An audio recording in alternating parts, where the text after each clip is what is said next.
어떤 분은 사실 발이 다 나와서 오시는 분도 있어요. 발이 이렇게 오고 있는 애들도 있어요. 속삭이를 하고 있지? 아기가 밖에서 보면 너무 답답해 보이는데, 근데 이 속삭이를 하는 이유는 속삭이 싸는 법에 대해서 설명드리겠습니다. 자, 속삭이를 하는 이유는 어르신들이나 산모님이나 아빠들은 되게 궁금해해요. 왜 속삭이를 하고 있지?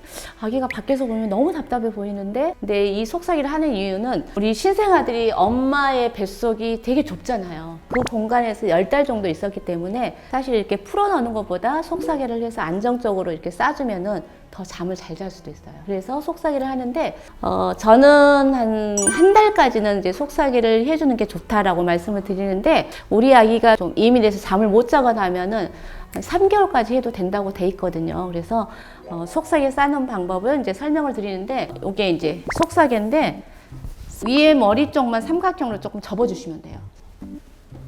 이렇게 접고 이제 전체가 1이다 생각을 하고 한 3분의 1 지점에서 이제 아기를 싸주시는데, 아기 어깨를 속삭이 여기 높이에 맞추지 말고 조금 위로 싸시라고 해요. 그래서 이렇게 싸서 한 손을 이제 내려주시면 돼요. 한 손을 내리고, 자, 속삭이를 아기 등 쪽으로 살짝 넣어주세요. 빠지지 않게 등 쪽으로 넣고, 아기들이 발을 오므리고 있기도 하지만 발을 펼칠 때를 생각을 하셔서 너무 바짝 하지 마시고 조금 여유를 두고 하시면 돼요. 발을 폈을 때를 가정을 하고 조금 여유를 두고 요것도 뒷부분에 살짝 넣어주시면 돼요. 넣고 나머지 손도 다시 한번 내려주시고, 조금 더 많이 남은 걸로 한 2바퀴 정도 이렇게 싸주시면 되는데, 제가 아까 어깨를 좀 낮게 쌌거든요. 근데 제가 이렇게 싸는 이유는 신생아들은 우리 어른들보다 체온이 좀 높아요. 그래서 이제 사모님하고 아기 수유를 하거나 아빠가 아기를 안고 있거나 그러면 되게 더워해요. 그래서 목을 좀 시원하게 해주려고 저는 조금 더 아래로 싸고 있는데, 사모님들이 재우겠다 하면은 그냥 목 어깨선에 맞춰서 싸주셔도 돼요. 이렇게 해서 싸주시면 됩니다. 어떤 분은 사실 발이 다 나와서 오시는 분도 있어요. 발이 이렇게 오고 있는 애들도 있어요. 그러면 저는 항상 사모님들한테 발은 좀 따뜻하게 해주라고 하거든요. 근데 아직은 이제 초보시니까 방에서 속삭이가 잘 안 돼요 하고 오시는데, 이제 저희가 계속해서 이제 좀 알려드리고, 가끔 이제 방에 올라가서도 이렇게 싸는 거 알려드리기도 하고. 근데 그 이유가 이제 뭔가 쪼이면은 신생아가 좀 그럴까봐. 그렇죠. 근데 전혀 걱정 안 하셔도 돼요. 사실 제가 가끔 애기들 표정을 보면 이게 진짜 엄마 뱃속에서의 모습이다라고 느껴질 정도로 속삭이에서 편안해해요.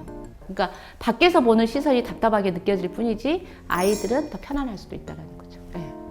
그리고 속삭이를 사실 너무 빨리 풀어놓으면은 애들은 청력이 열려있기 때문에 예민한 소리에는 깜짝깜짝 놀라요. 그래서 속삭이는 조금 더 타이트하게 싸주면 아기는 더 편안함을 느낄 것 같습니다. 근데 보통 저희가 싸면 막 풀어지거든요. 맞아요. 그래서 제가 아까 그 삼각형으로 접어진 부분이 전체가 1이다 그러면 3분의 1 지점에서 하라고 하는 이유가 여기 이제 3분의 2가 남아있기 때문에 그걸 한 바퀴 더 돌린다고 생각하시면 돼요. 가운데서 싸게 되면 약간 헐겁게 싸질 수도 있거든요. 그 배꼽이 안 떨어진 애기는 어떻게 해요? 똑같아요. 싸주는 거는. 배꼽이 안 떨어졌어도 속삭이 싸는 거는 똑같이 해주시면 돼요. 기저귀 밴드만 조금 통풍이 되게 해주시면 될 것 같습니다. 수유할 때도 속삭이 한 상태로 해줘야 돼요? 네. 왜냐하면 속삭이를 풀고 하면 애들 손이 막 바둥바둥 나와서 엄마도 지금 애기 안고 있는 게 되게 불편하신데 손까지 나와 있고 포가 막 난리가 나는 경우가 있어요. 그럼 저는 다시 애기를 신생아실에 데리고 와서 다시 한번 속삭이를 조금 편안하게 해서 다시 가는 경우도 있어요.